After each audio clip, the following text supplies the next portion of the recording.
Hello, and welcome to Digital Artcast, hosted by Gordon Neill. This podcast is proudly sponsored by Procreate, the most advanced painting app ever designed for a mobile device. We'll be discussing the app a little more later in the episode, as well as giving away a free copy. But for now, let's get started.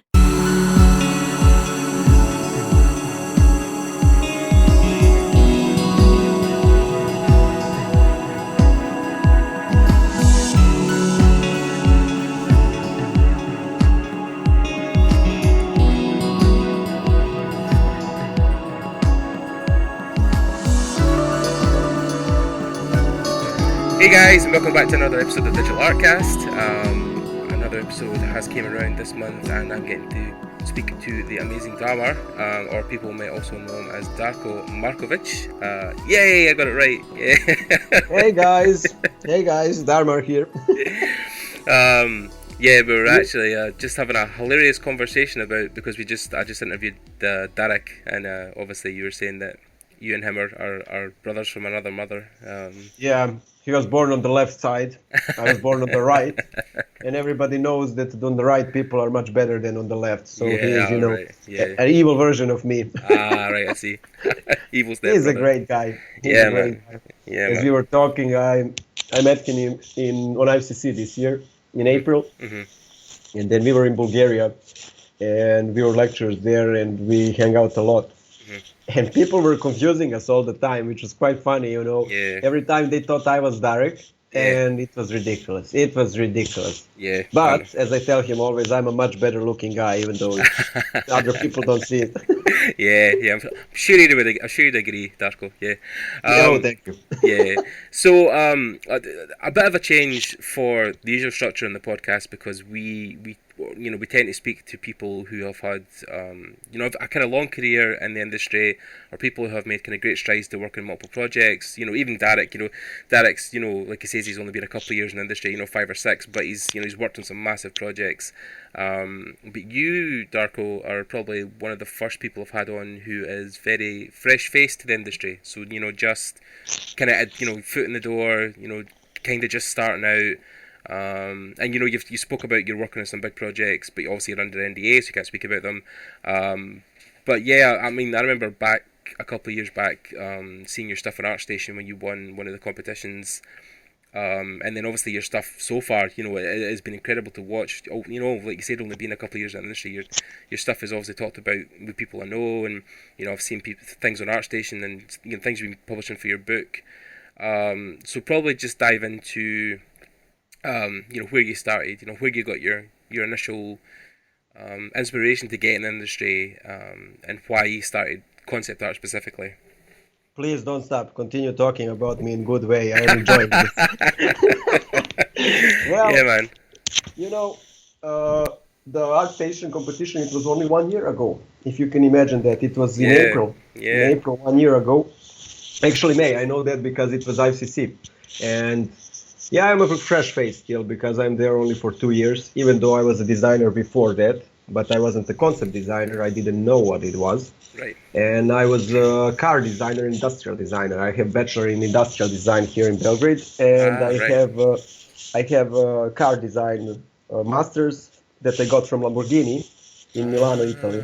And I was there until 2011. Right. It was a fun period of my life, Cool. and I enjoyed it quite a lot. But I was like, I already talked about how I got here, that I lost my job in the industry, and that I couldn't stay because of my passport. Right. And it's a big problem. It was it's a depressing moment when you can't stand somewhere because of some kind of piece of paper. And you don't even realize how big of a thing it is until you see it. Yeah. So it was really devastating for me, and I had to move to concept art. Yeah. But to be honest, let's talk about the side of the story that other people don't know. As I told myself, I'm not going to tell everything in one interview, but I'm going to share pieces of my life, because I don't like talking a lot about my life, as everybody sees that on Facebook. I'm not a guy that talks about my personal life, but I had also, before I became a car designer, people heard that story, the guys that talk with me, and I talked about it. But before I became a car designer or concept designer or anything of that, I was a student, Right, yeah. And I'm a very passionate guy, and I'm a very stubborn guy, and I talk quite a lot, as everybody can see. Yeah. And when I was a student, I was trying to enroll in design. Yeah. I wanted to be a designer, and I wasn't one of those kids that drew all the time, like most of the people in the industry. And I'm always like, when I listen to them, I'm like, oh my God, I'm not like that. I'm so bad. Yeah.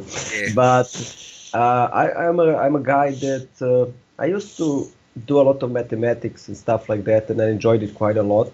My father is a mechanical engineer. Right. So there is no art in my family. Actually, there is, but that's a different story. Yeah. And I was always pursuing some different career, but somewhere around 16 years of age, I started doing 3D. Right. And I fell in love with 3D. That was my first touch. And I didn't know much about the industry, that there is 2D, 3D, blah, blah, blah. I thought everything was 3D. Right. So I was working on 3D projects and modeling, but I was never a typical 3D modeler. I always liked to model my stuff from the head, which I must say didn't look so good because I didn't have the sense of design, but I loved it. Right. Yeah. And while I was starting to prepare for the university, my father would always say, "Don't become a designer. There is no money there. Become something else. Maybe architecture, because architecture is not art. It's a little bit mathematics. It's a little bit art." Yeah. And I wanted to enroll on the University of Belgrade of Architecture. Yeah. And I was preparing for 1 year. Yeah. And eventually I didn't enter, and I missed 0.5 points to enter. Oh God. Wow. I was 290, let's say 96 or something like that, and the 95 guy entered. Oh shit. So Destiny put his finger there, and I didn't enter. Yeah. And I was devastated then. It was because I was a kid. I had 18 years, and I didn't understand life very much. Yeah. And everything that happens, then you're crying about everything mostly. Yeah. So I was talking with my father, and my father was like, "Listen, Darko, you are not going to pause a year. That's not gonna happen." And I told him, "But I want to enter university. I want to do architecture, blah, blah." And he was like, "Why don't you go on industrial design? But it's a private university." Right. And I was like, "I don't want to go there because it's a little bit different here than in the rest of the world. Private universities, you go and you pay for diploma and you finish there." Right. So before I even entered, I wanted to apply to the regular university, but they told me that I don't have talent and that I should never do that. Oh wow. Because it's people are, how can I say that in English? People are very conservative, and when they're looking at someone else's work, they're mostly seeing what's on the plate. Yeah. But the problem is when you're looking like that, you don't see the other sides of a person. Since I wasn't drawing as a kid, I wasn't a good drawer. And in university, where I wanted to apply, 200 kids apply, and only 4 are accepted, and they all draw like beasts. I mean, at that point, when you're 18, you draw like beasts. Yeah. And I wasn't that good because I never drew before. And they drew whole life. They went to high schools that had art and everything. I didn't have that, but I had something else. I was a very stubborn person, and I work a lot. Yeah. And I have a sense of design. I have a sense of storytelling and stuff like that, but I didn't know how to draw. So when you're drawing a naked woman on that exam, I mean, that doesn't have to do a lot of with design or your design thinking. Yeah. And they told me, "Don't do it. You don't know how to draw. Don't do it. It's not you can't do it." Anyhow, I finished at the end on the private university, and I had to go because my father made me go, and I'm very grateful. And I came there, and I was surrounded by people, mostly 90%, that didn't care about art. They didn't care. They came there because they were paid to come there and to finish everything. But I got in a competition with a normal university in my head because they rejected me and told me I can't do it. I was like, "I'm going to prove you I can do it. Now watch me how I prove it." So I was working like a machine. I was really working a lot. And till third year, I took every single prize in front of their nose. Every fucking prize. Like I developed a lot, and I was never stopping. And then eventually I got the Lamborghini scholarship. Oh, wow.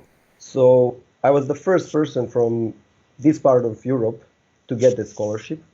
Wow. And I went there in 2009. And it was, when a life has a plan for you, but you're not realizing it because you're not really seeing the signs. You're only seeing the plate that we talked about. Right. I wasn't seeing the bigger picture that the life was telling me where to go, and I wasn't listening because everybody was telling me something different. You're not good enough. Yeah. You shouldn't do that. You shouldn't do this. And I'm always telling people when I meet them or I'm talking with them, I'm never a person who tells them you can't do something. I always tell them, listen, maybe your sketches are not good now, but tomorrow, in 1 week, in 1 month, or eventually, if you work hard, you can come wherever you want. Yeah. Because a lot of people were telling me I can't do something. Yeah. And I don't like to listen to that, you know. I don't like listening. You can't do that. I'm gonna prove you wrong. I'm gonna Yeah. prove you wrong. I'm gonna work as a maniac, and I'm gonna prove you wrong. So yeah, that's a different part of my story.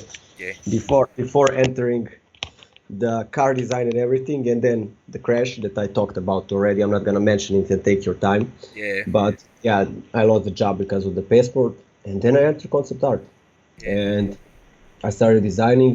I always was a concept designer, to be honest. When I look behind, I was Yeah. always sketching something that wasn't. It was in the future. It was different. It was from my head.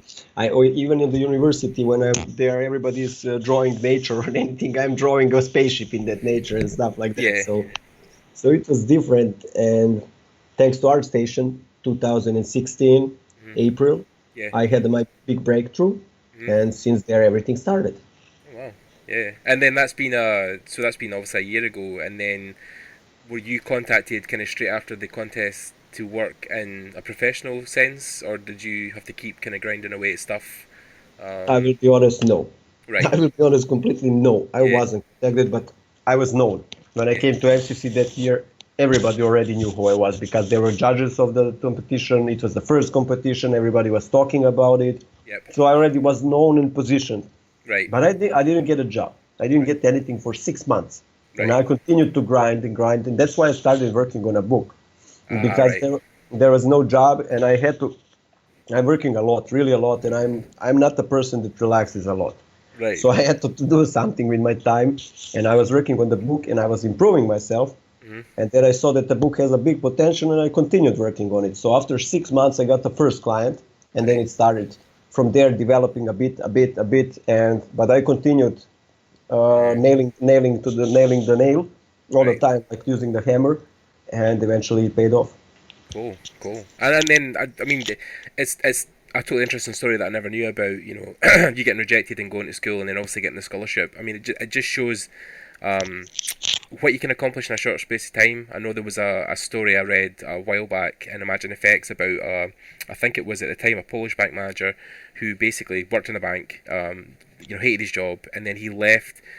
Took all the money he had from his severance package. I think he bought some equipment, like a tablet and a basic computer, and grinded for like a year.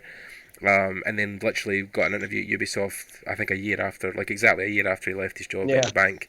And I think it's good. It's a good example of people, because which is difficult. I think with Serbia it might be a different culture, but definitely a school telling a student that they shouldn't do something is quite disheartening, and I think that's a make or break moment for a lot of people that, you could have turned around at that age and been like, oh well, fair enough, I'll just never try, but lucky enough you were determined that you wanted to succeed, so it's good, man. Yeah. Well, you need to understand I always say people, you need to understand the reality of yours. If your reality is bad at the moment, you can't run away by telling yourself it's good. Yeah. At that moment, my reality wasn't good. I was in a private university. I was with kids that didn't care much about that.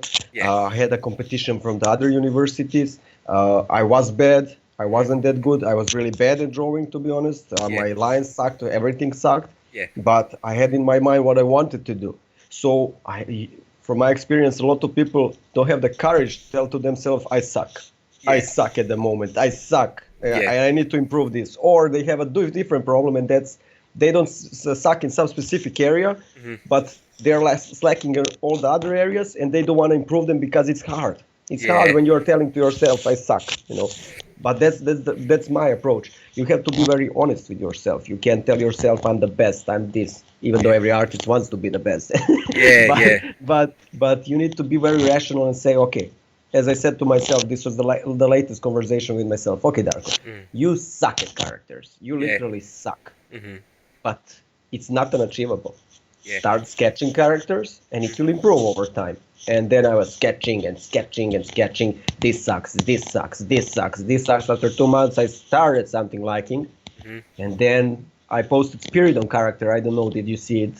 Yeah. I mean, it's been great that you've got him involved in the project, because obviously, you know, everybody knows Spiridon from, you know, his publishing side, and you know, he's such a big part of the community. And me and him, obviously, I've had a huge passion together. We both worked on the Playgrounds magazine, it's been good to see that, because obviously I think it was a surprise for me as well, because I had seen so much vehicle stuff from you.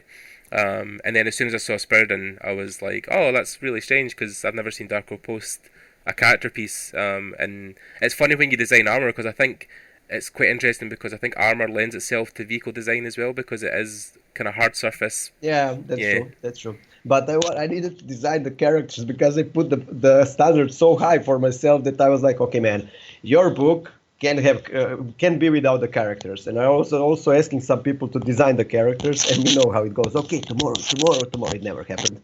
So I was like, okay, Darko, you are cornered. You don't have anywhere to run. You suck at character design. If you don't do it good, your book is gonna die. Go and grind. Go and draw the characters.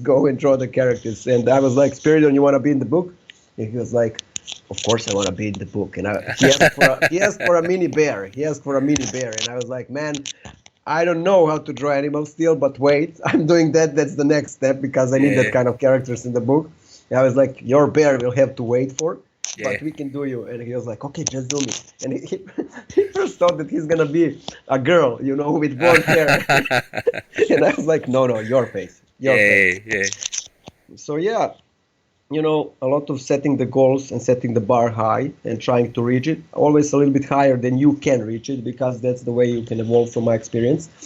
And when someone tells you can't do something, it's okay to listen, because a lot of people, let's say 50% from my experience, depends on what kind of people you stumble on, but 50% are telling you because they can do it, and 50% are telling you because they see what you have at the moment. But that doesn't mean in 1 year that you will have that. You will evolve if you continue. Yeah, and it's interesting as well, because when I left my job as an engineer to go back and study art, you know, a lot of the initial interviews with colleges and universities, people told me that, I mean, they didn't say that I couldn't do it, they just said, you know, with your level of talent and, you know, the things we see coming from students from high school, you know, you're not quite matching the level we would expect for you to take a place in this course.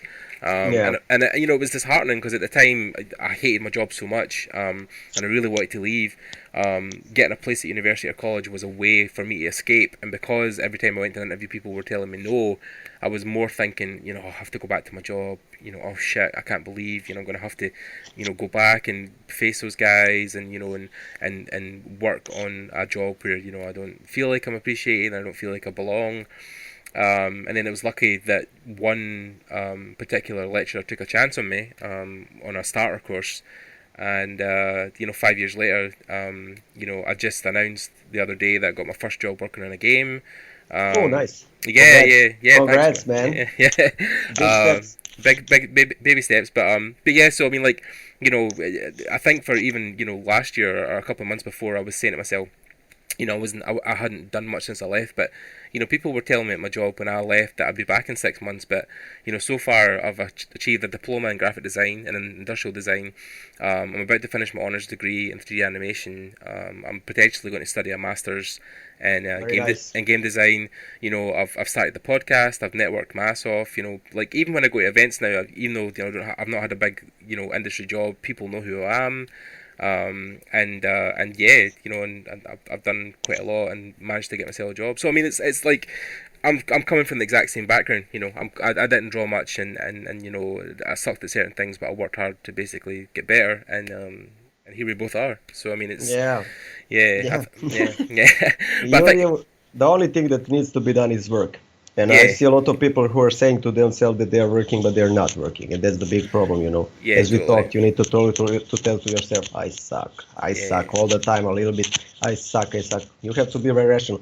A lot of people get confused. You know, the one of those artists, you can see them at the universities. When I studied, we had them a lot, that are thinking they're the best in the world, but they're average or below average. Yeah. And they have but it's like a protection to them. They're protecting themselves from working more, literally, like I'm the best, I'm the, you know. Yeah. It's okay to think that about yourself, but come on, open internet and compare yourself and you will see where you are, you know. Yeah, yeah, definitely. And again, I think it's because people sometimes live in a bubble where they aren't exposed to the outside world and don't know what is beyond university or school. Because I know, when I'm talking to students from the years below me and stuff like that, and they're doing 3D, I'll say to them, "Oh yeah, you got any favorite artists that you follow on Artstation or anything that inspires you?" And they'll say, "Well, not really. I like this video game or I like this film." And I'm like, yeah, and I'm like, "Oh well, that's cool, man. Yeah, but do you know who worked on that film? Do you know who was the artist at the time? Who done the 3D, who done the 2D? And are you an Artstation?" And they'll always be like, "No." And I'm like, "Well, you really should look at least and see what is out there and what people are posting." Yeah, because they're so sheltered. They just think that the university stuff they do will be enough to get them a job. And good luck with that. yeah, pretty much. Yeah, I mean, good luck. Yeah, the reality is gonna kick in today or tomorrow. Yeah, I mean, it was the same obviously when I was at my university. I got the chance to go and do an internship at Access Studios in Glasgow, who obviously work. Yeah, I saw that. Very nice. Yeah, and then I was one of few who obviously got the chance to do that, and people. I think if people could sit in that studio for a day, even just a day, and see the level of enthusiasm from the artists that work there, because everybody is so fucking talented, so driven. And it's the way you need to work if you want to be in that industry, and people at university just can't see the comparison of the level they need to reach, which is unfortunate obviously, because you want everybody in the school to do well, you want people to do well, but I think people are very sheltered, so yeah. That's true. Yeah. And then obviously, because you've done your 6 months of grinding, you've worked up, and now you're working on projects, unnamed projects. But do you feel that you've had to work harder now that you have work, or has your pace kind of stayed the same, or? My pace was always insane. People are always telling me I work too much. It's the way it is, Yeah. Because I work a lot. I always worked a lot because I love what I do. And when I chose what I'm working on, I need to love it, because I don't know any other way. I know a lot of people who are very unhappy with their job, which is paid quite good and stuff like that. Yeah. I never had that logic. I was like, okay, I will be paid average or good, but I wanna love what I'm doing. I wanna love, and I wanna do it with pure passion. Yeah. And I'm grinding a lot, especially because of the book. Last year I'm putting hours because I wanna know where I am. And last year I had average 13 hours when you calculate everything per day, which means I work on weekends also a lot. Right. But somehow I also work out, and I also from time to time have social life. Not every time, but I have social life. But yeah, I'm when you enter the industry, you have, from what I think, that's because I'm fresh face. Yeah. You need to keep them happy. You need to you're not positioned, and I don't know. It's maybe my personality, it's maybe my thinking, but I always wanna push the boundaries, because that's the only way to grow. Yeah. Oh no, totally. I mean, I think pushing outside of your comfort zone is something that you need to enforce. And I'm kind of saying all this kind of stuff, but I know, I'm very the opposite of you. I have obviously put work in to a point where, I've qualified, and I've got some stuff done, and I've worked in industry in the podcast, but I know I could be doing a lot more, and I think it's always the way you should be pushing yourself to do more, because that's how you grow. That's how you become a better artist. I think, when you stay, you only draw for 2 or 3 hours a day, or you only work on 3D 2 or 3 hours a day, then I think the improvement will come, but it will come a lot slower. So, whereas, within 2 years, you've won this competition, you've got professional work. If you had maybe done 13 hours a day and done 3 hours a day, you would have got a gig, but maybe 6 or 7 years from now. That's true. Yeah. But you need to understand that also, I don't come from the position that you come. I come from Serbia, and we are isolated, and I have a couple of studios here, but they are not they are not bad, but not what I want. Right. And I'm always, I always felt like a lower race, even though it sounds like shit when I say it, but like a lower race. So I had to position myself very high. And I had a teacher which was he was giving me sketching lessons, and he finished in USA, and he was always like, Darko, if you want to succeed, you need to go to USA, because USA people, you need only to be 15% better than them to get a job and stuff like that, even though it's impossible for me to go there if only company wants to, but it's really hard process. And if you go to Europe, you need to be 45%, because we are not European Union, it's the way it is.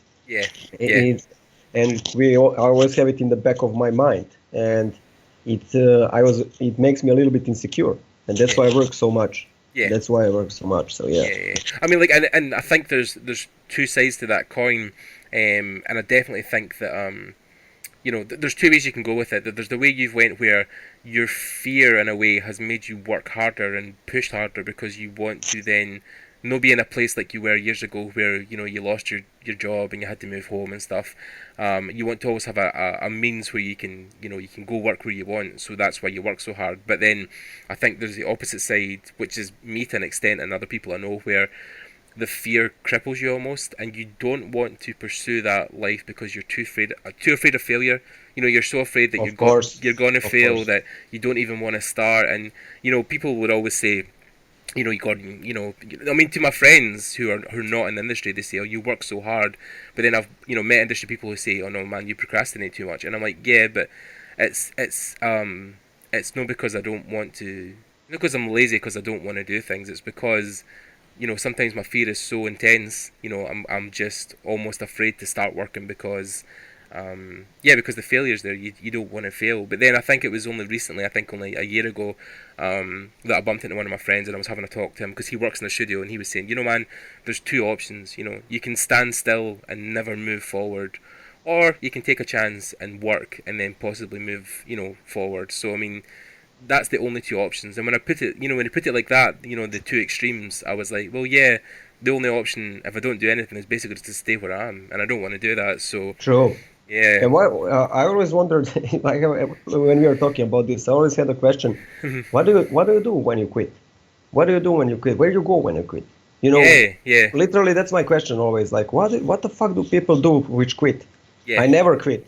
I always say, on the shield or with it, as the Spartans say when they are going to the war. Yeah. You are coming with the shield, or they are bringing you on it dead. That's my, that's my saying. I love it, Yeah. And I always ask, what do you do when you quit? Where do you go? I don't know even where do I go if I quit? Yeah. Because I don't see any other option. Yeah. And people are different. Yeah. People are very different, and that's what I love about people, because everybody is so different, and that's a great thing. Yeah. And everybody has a different approach to life. Yeah, it doesn't mean that my approach is the best. It doesn't mean that the other person is best. And we definitely are so much different that there are different approaches to anything. So everything goes in a different way and different direction. Yeah, I mean, definitely that was one of the things that people talk to me about as well. Is that, well, what is the alternative? I mean, the alternative is going and working in a supermarket, or like a dead end kind of crappy job where you don't get to be creative. And then that was what kind of lit the fire under my ass, and I says, well, I don't want to go back to that. I don't want to have to, go, because I have spoke to people in the past who have got degrees from art colleges or art universities, and a couple of guys in particular I know who have got really prestigious degrees, and they're literally working in a supermarket packing shelves. And that's a horrible way to die. That's a horrible way to die, literally. But people, that's one of the things that I don't like titles. I never mentioned that on my Facebook or anything, but I don't like titles. I have them many, but I don't like them. Because people then feel entitled, like they need to have something if they finished. I finished that prestigious university and everything. I got so many awards and stuff like that. But I don't like when I'm called sir or stuff like that, because I'm not a sir. Yeah. I'm Darko at the end of the day, and I'm not entitled to anything. And my awards, they are in the past. Yeah. And I see a lot of people, hanging on to them. I did this, I did that, I did this. Man, what did you do yesterday? Yeah. What was your name? Well, when you start doing more of it today, we can talk, because from your achievements, they're in the shelf. They're in the shelf. Maybe you can show them off to girls and pretend that you're cool, but You need to evolve all the time. That's how I see it. Yeah, definitely. And I mean, I think it's the people who are a bit more humble about their work that go further in this industry. Like, I mean, I was actually reading, funny enough, because I've got you on Facebook. I was looking at your story about the guy that came into the bar and was an artist. And yeah, one of the best nights of my life. Yeah, because I mean, like, I read the whole thing, and I was kind of like, it's different if because obviously I know people who are fine artists and their stuff is great, and but then they are, again, it's the humble factor. It's the fact that even though one of my friends is a very accomplished painter and does oil canvases and stuff and amazing stuff, and awesome. Yeah, and then you're like, oh, that's great, but then if you spoke to her, she would be like, no, I mean, my stuff's terrible. It could be so much better. But then the guy, I think he was kind of just full of himself. Yeah, I mean, he basically was just showing off. Man, he was like a talking machine. But he was funny. I love when I meet the kind of people, because I like to see what's in their head, because I'm trying to understand them. Yeah. And sometimes I can't understand them. I don't know, that humble thing. A lot of artists are talking about that. You need to be humble. You need to be this. You need to be that. Yeah. But I have a different thinking about it. You don't need to be humble. You can be whatever you want. Yeah. Because as we said, everybody is different. Yeah. Some people are fake humble. Some people are too much humble without the reason and stuff like that. Yeah. But my experience that you need to be very harsh to yourself, as I said. Yeah. I mean, okay, I took the Artstation award, but what about after that? What do we do after that? What? Yeah. I'm gonna go and talk for next 10 years that I won Artstation? No, that's not gonna happen. That's very lame if I go continue talking about that. I mean, it's a great promotion and everything. Yeah.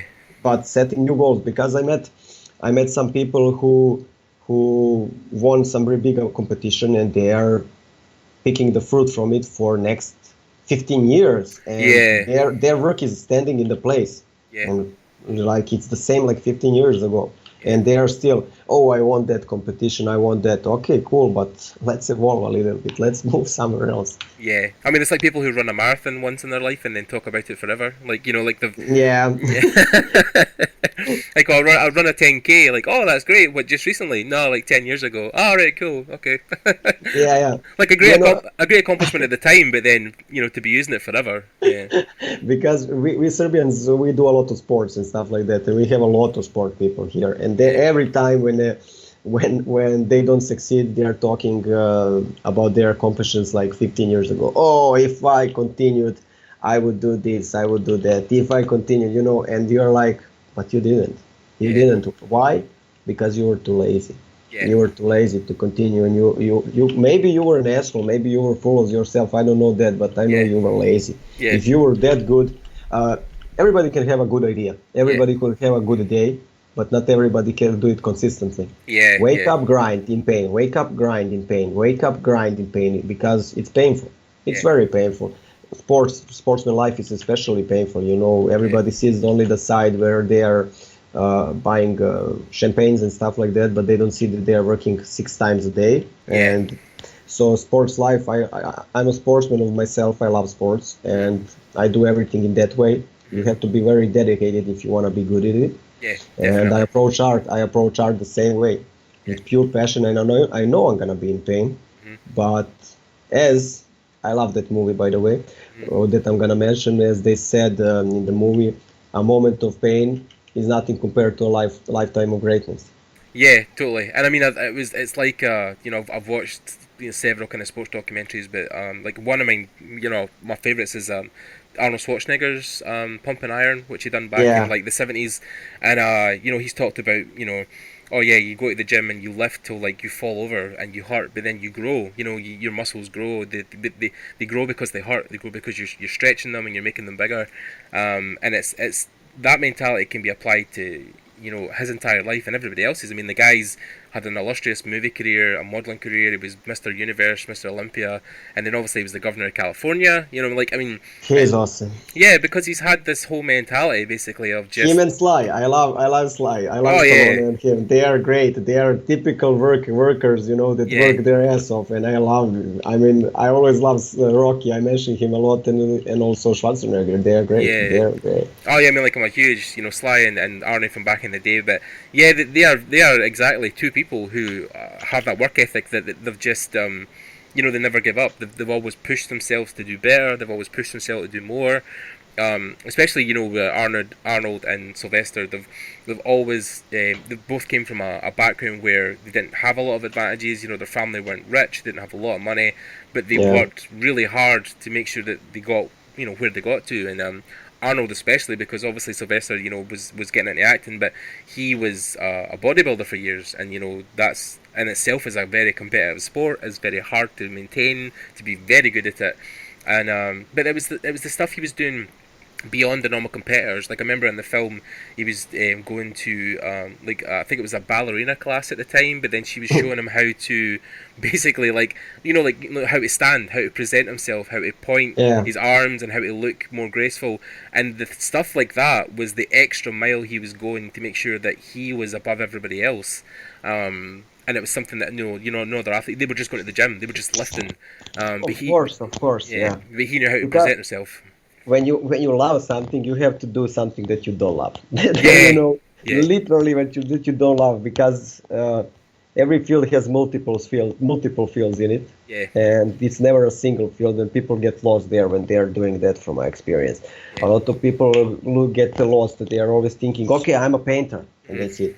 I'm a painter, and that's it. You're not only a painter. You need to learn a lot of stuff, because everything you learn, it can improve. It can improve your basic. I mean, I started in a 3D, and thankfully to 3D, I started feeling the shapes and forms much better than the people that did only 2D for whole their life, Yeah, totally. And everybody was telling me, why are you doing 3D? Because 3D then wasn't so applied. And I was like, well, it helps me feel the forms and shapes more. Yeah. And eventually everybody is now on 3D. But yeah, I was going extra mile. Or I remember when I was in a university, we had fashion design. Yeah. And I was like, okay, Darko, you don't like fashion design, you don't fit in here, because everybody on fashion design was like, I'm the best, I'm the best designer, and it wasn't my thing. I was like, okay, I'm a manly man, and I was going there, and just a second, sorry. Okay.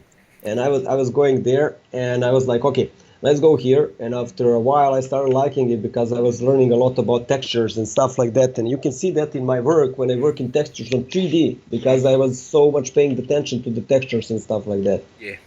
But other guys didn't want to go. They didn't want to. They didn't care. They were like, oh, I'm not gonna do this. This is not my field. I'm not doing it. Well, try it. Maybe you will like it.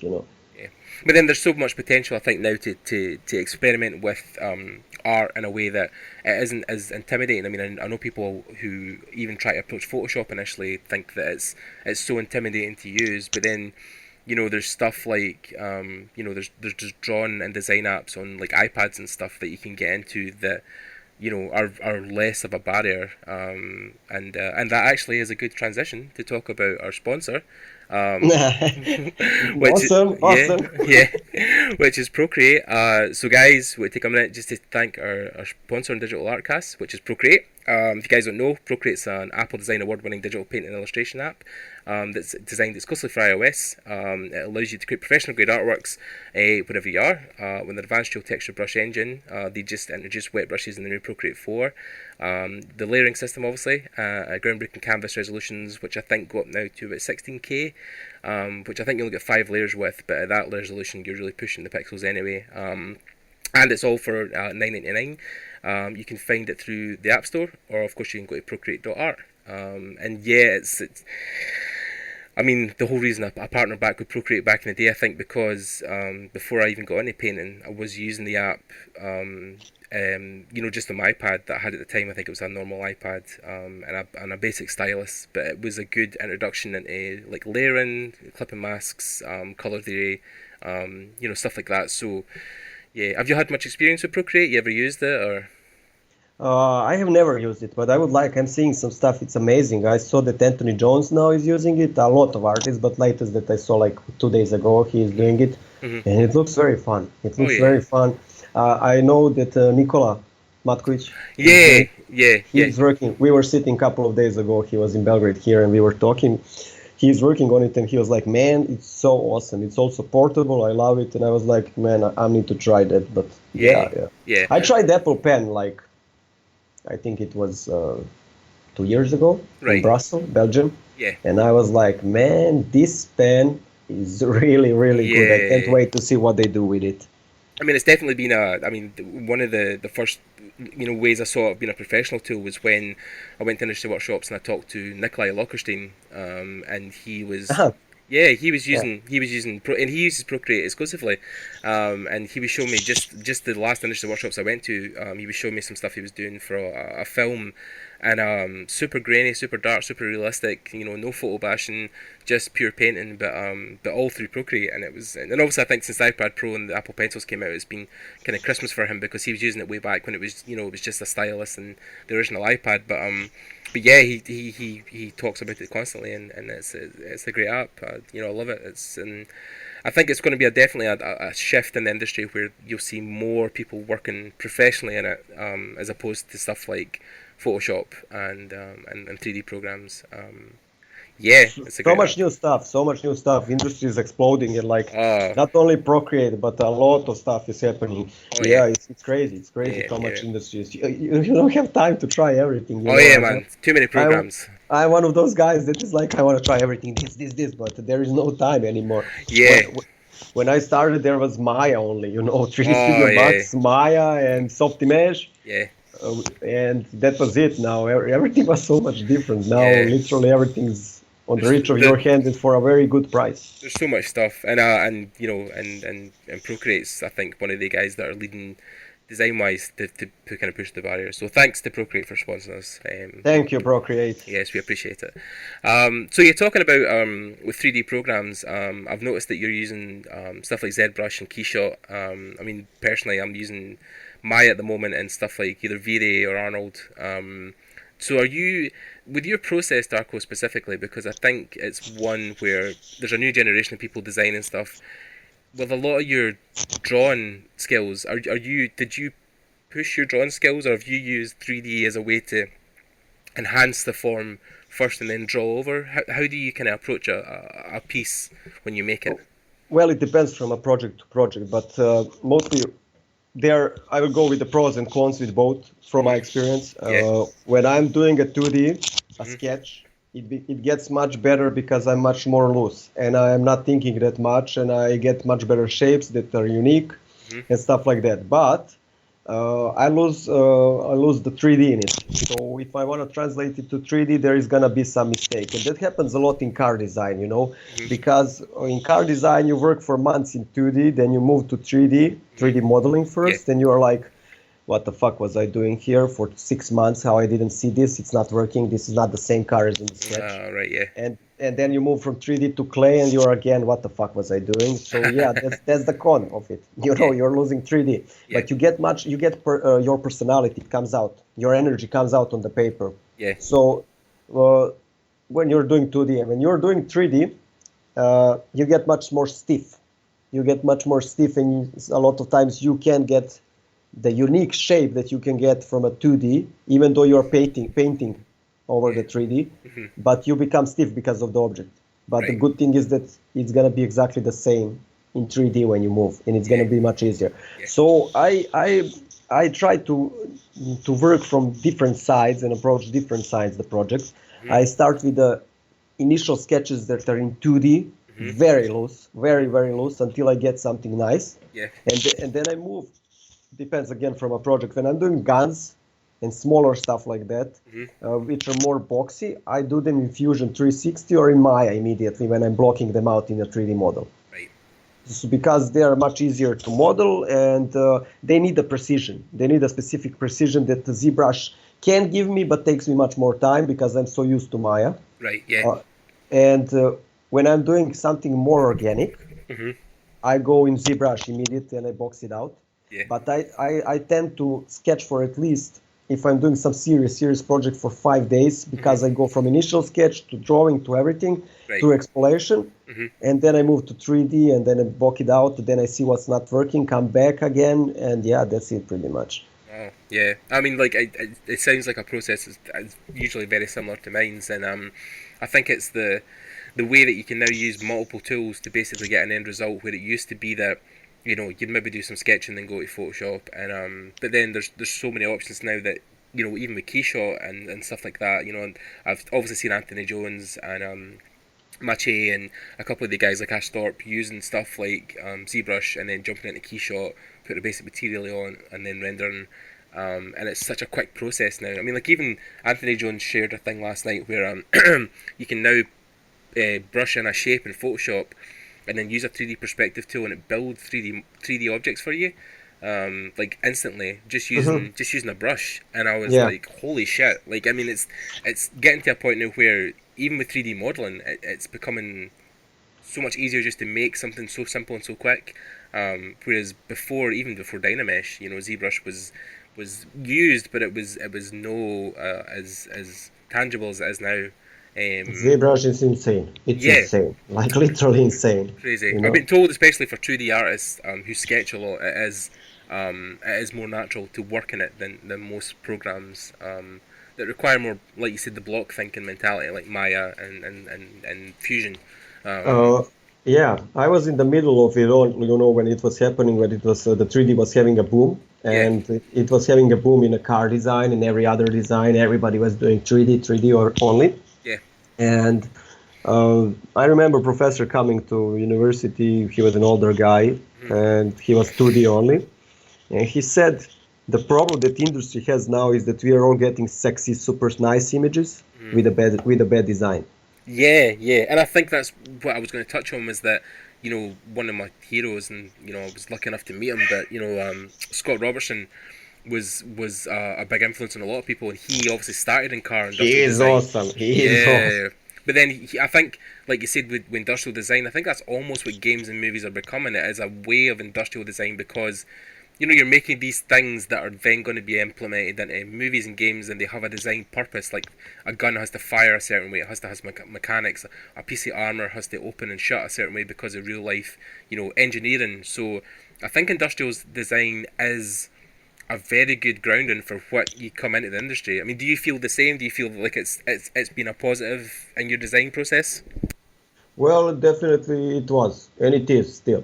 Because industrial design, we are becoming industrial designers. It's not anymore only a sketch. We are moving into making stuff and stuff like that, And video games are evolving quite a lot in that aspect, Before games, when you look at it, you are like, mostly, how the hell is this working? Most of the stuff. Yeah. But now it has evolved so much that it's becoming a functional object, a really functional object. You look at the new games, they are like you can print it out of the game and you're getting something that is functional. Yeah, 100%. And obviously, like, you'll find that with vehicles as well, that, the stuff that like the Earth Giant that, you designed for the Artstation competition, I could see that, like, obviously not in maybe modern times, but, 20 years from now, that is something that, the construction industry could be using. It's something that they could be, utilising.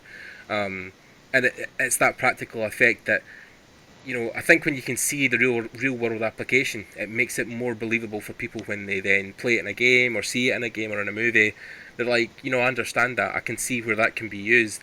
It's almost like the Uncanny Valley effect, where if something's too removed, you couldn't really see the practical application. Like even your butterfly armor that you've done for your book, you could totally see like, that could be used. In 20 years, probably 10 years, but in the military. Tomorrow. Yeah, totally. I mean, like it's probably technology that they have worked on or are working on, but it's very of that way that you can see the real world application. Like, I can understand where that works from, which is great as well. I think that you implemented with the butterfly armor.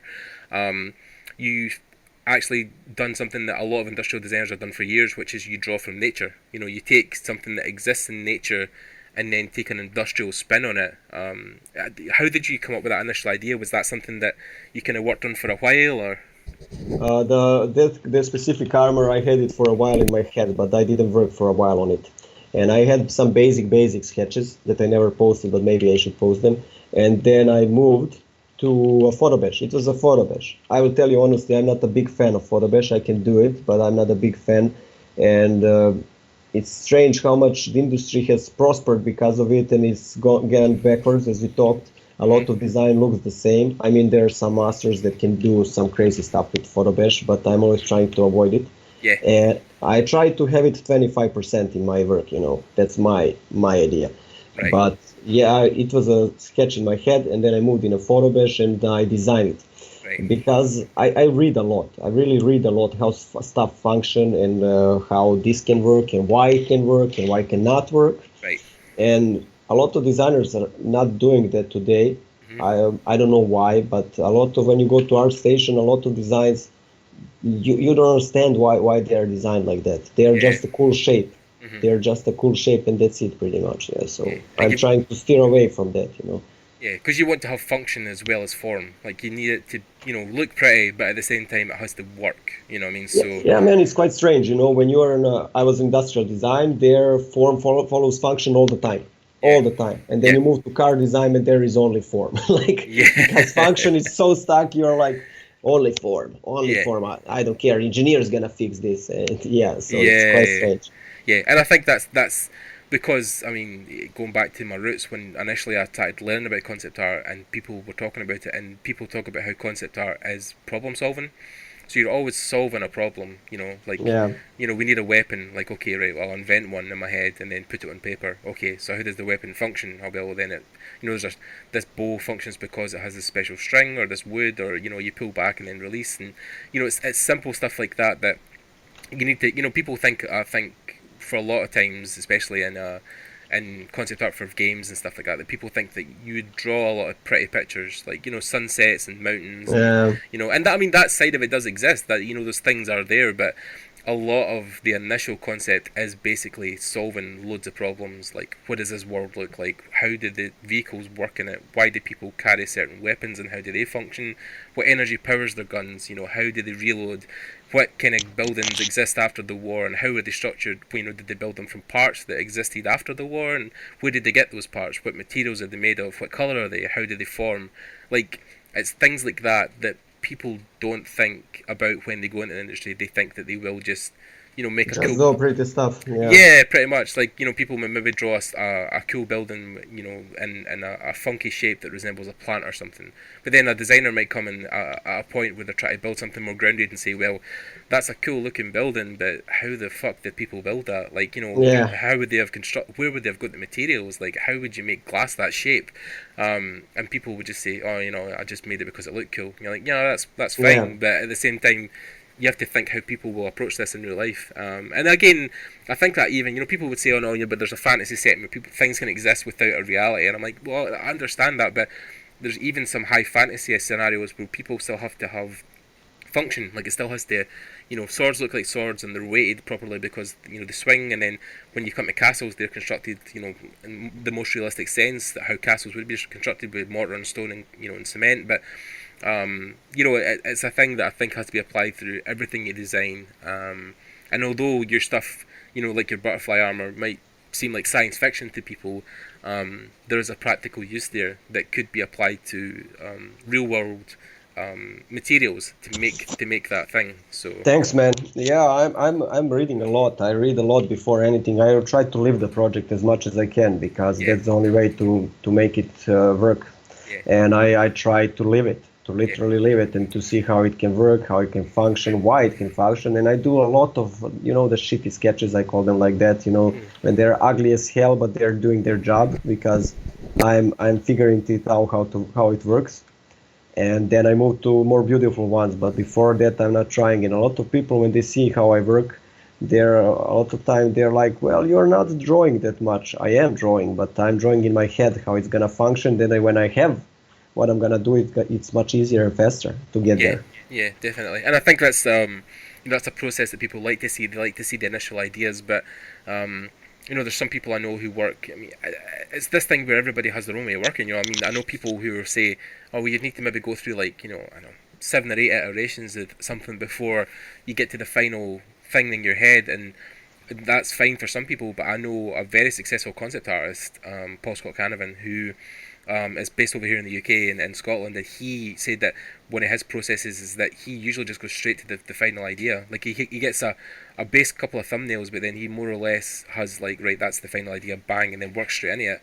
And that's, we met on IFCC. He's a great guy. He also does amazing work. We met.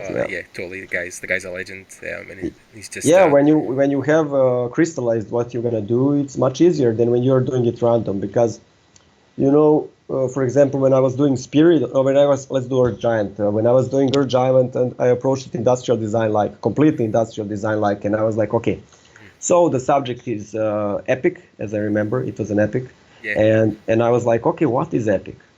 And then I started analyzing, and then I was like, okay, I want it to be big, I want it to be powerful. I had like 30 words, keywords that it's gonna represent. I had mood boards, I had everything, and it took me like, I think 7 days to complete everything that. And everybody was posting already on the Artstation. They were posting initial sketches, everything, and I wasn't even on the map.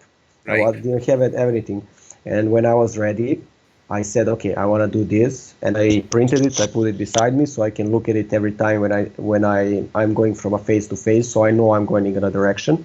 Right. And then I started working on it. That's how I approach it, Wow, yeah, and I mean that's definitely a more direct way of working than people would say that you need to do a million sketches first and do color theory and think about this and that. And I mean, I think if you're educated enough that you know these things, kind of like maybe not even second nature, but you have enough grounding that you can approach that stuff. You don't have to sketch everything out. You don't have to work on colours for ages. If well, it should have warm tones, it should be this or that, then you can kind of go straight to the end result, which I think is probably, especially in this industry, better, because then it's less time wasted. I mean, so... Yeah, true. Well, you know how it goes. When you are good at something, mostly you drew it already so many times that you analyzed everything and you know how it works. Character, vehicle, environment, doesn't matter, and you feel relaxed there. Why don't bring that kind of approach to any other project? So I'm gonna feel relaxed if I know more about it. If I investigate more, I'm gonna feel more relaxed, and it's gonna go easier. Yeah, definitely, 100%. Yeah, definitely. Cool. Okay. So I mean, talking about kind of future and moving forward as an artist in general. You're obviously working on some projects just now. You have these things obviously you can't talk about, but what is your kind of plan moving forward? Do you have like an end goal, or are you even I don't know, are you looking to work in a studio at one point? Are you looking to take on more work, or pursue or teach or lecture? I mean, what's kind of the future for you moving forward? Oof, hard question. Yeah, hard definitely. Question. I have it in my head, but it always changes because I have to be very flexible. What happens, Yeah. But I would like to work on a Marvel movie. Oh, wow. I would really like to work on a Marvel movie and to design some stuff for them. That would be my dream. Right. Cool. Yeah, but I want to stay here at the moment, and I don't want to move. That's one of the things that I would like to. How much possible it is, I don't know. Right. And at the moment, the end project and end of this part of the life, I don't know until when I finish it, is the book. Right. So I'm putting a lot of effort in it. I would cry if it doesn't go good. so yeah, that's the end effort of this part of the life, and then we will see where I move later. I don't know where it's gonna take me, but I would like to work for Marvel, because they're at the moment kicking some ass, and I'm like drawing over their stuff, and I'm like, oh, this is so cool, so cool. Yeah. They're great. I mean, it's not an impossible dream, at least. I mean, I know plenty of people who work on the Marvel franchises, and then they just started by doing basic concept work and then just got the call to work on the films. So I mean, it's not impossible. It can happen. So well, anything can happen. We shall see. We shall see where it goes. But yeah, that's the idea, And the book, I wanted to do the best and then see what happens. Maybe try to push it in some direction as Dan Luisi did. Or maybe a game, maybe a movie, who knows where it can go. We shall see. It's a really big universe. It's a huge universe, I will be honest. It started from a vehicles, now it has 14 characters, 7 weapons. I don't know what it doesn't have. So yeah, that's what I would like. We should see. Yeah, I mean, definitely, and I think obviously the strides you've took so far have been impressive enough. So at the continued rate you're going, things can only get better. So I mean, it's not like you're going to regress or go backwards. You're only going to go forward. So I mean, thanks, man. Yeah, I mean, 100%. I can only hope myself to do good things as well. And I mean, it's initially obviously starting because my biggest fear at the moment was when I finished university, what was I going to do next? And I was lucky that Nick gave me an arm and obviously gave me an opportunity to work on their games. So That's been great just now. So, but yeah, it's inspired me to work harder, because now that I've got that initial push to work in the industry on this indie game, I just want to try and make my aims higher. So yeah, it's definitely given me a boost anyway in morale and just a general feeling of accomplishment. So that's helped me with mentality going forward. So yeah, That's man. good to hear. Yeah, Keep on rocking. Yeah, definitely, and obviously congrats to you as well, because obviously you can't talk about it, but you're working on stuff. So I think that's always the greatest payoff, is when you think that you're grinding away and you're making things and you're waiting for that. The phone call, now it's the email, but when you got that first email, you must have been like, oh yeah, fantastic, this is what I've been waiting for. Man, you won't believe how happy I was when I got the call. You won't believe how happy. One job I got by accident, literally by accident, over Facebook. I was like, hey, I'm that and that. Do you need some work? From me. Literally, it was literally like that. Like, because I knew who they were. Right. And I was like, do you need some work? I want to work on the movies and stuff like that. Yeah. And they were like, oh, perfect. We have something. And they literally immediately the same night. Yeah. Immediately the same night they sent me the files, and they were like, okay, you have 2 days to finish this. And I was like, okay. Yeah, sure. No sleep. And yeah, it was, and I would like to thank them for that, because it was the first job for me. So yeah. Yeah. I can't mention them still. Hopefully soon I will be able, but yeah. Yeah. Definitely, man. It's good progress. It's impressive, man. It's awesome. Cool. Okay, well, we'll come to an end there. So people don't get too bored. Obviously, I think an hour is a sweet spot. But yeah. So I mean, if people want to get in touch or want to get check out your work, where can they find you? Where can they see your stuff? You can see my stuff on Artstation, artofdarmar.com. That's my website and Artstation profile. They are connected. Or they can find me on Instagram, art of, how do you say it? The line when it's down. What's the name? Tilde, right? Is it tilde? No. Art of Darmar. Art of Darmar. They can find me on Instagram. Right. And they have me on Facebook, Darko Markovic Darmar. If they want to see, if they need some help or anything, they can hit me a message. I always reply to anybody, mostly anybody. Yep. Not sometimes I get some horrible questions and I'm like, I can't answer this. But if they need any help, they can hit me up whenever they want. I'm responding to anything and try to help everybody, because I knew how it was for me when I was new. Nobody was there, so whenever they need something, they can hit me up. Yeah, I think with things like IFCC and industry workshops and Trojan Horse, it's good that we know there's this kind of family community spirit that we all kind of harbour and help everybody out as much as we can, because we've all been there, we've all been starting. So I totally understand. And our final question would be, when's the book coming out? Do you know yet? Hopefully in next year it should come out. Hopefully I should bring it. We are talking about the IFCC and stuff like that, and I want to say hello to Marco, because we became really good over time. Yeah, he's a great awesome. time. Yeah, he's awesome. I hate him sometimes, but he's awesome. I would like to say hello to him. Yeah. And hopefully I will have the book on the IFCC or 2 months after it. That's my plan. Right. If I don't spread the story more, because it's already huge and I can't go over 300 pages. Right, okay. And I'm already on a lot of pages. I don't know how that happened, but when I finish the characters, I'm starting. As I talked with Spirit and everything, we should start to agree where to move, because probably he's gonna publish the book. Right. If he gives a good price. Did you hear Spiridon? We need a good price. Yeah. Do my solid. So that's it pretty much. Yeah, awesome. Okay, man. Great. Well, it's been great talking to you. Thank you for coming on. Yeah, and sparing your time. I know there was initial bumps in the road, but we got there eventually. So, and yeah, man, it'll be great. For everybody else, check out Darko's work. Obviously, it's awesome. Thank you. Yeah, and yeah, stay tuned. If you guys want to leave a comment and a like down below in the comment section, usually through YouTube, or leave us even a review on iTunes, wherever you listen to us. I'll pick a name at random to whoever responds, and you'll get a free copy of Procreate, which we do every time we have an interview. We get free codes from Procreate so you guys can get a taste of the app. And at the moment, not a lot of people are responding. We're getting a couple hundred views per video, but nobody's really putting a comment down below. But If you're the lucky one that does, you'll get a free copy of Procreate, which is worth a whole £10, so don't be stupid. Respond, for God's sake. It's for free, people. yeah, you're saving a whole £10, so yeah, plus you're getting an awesome piece of software.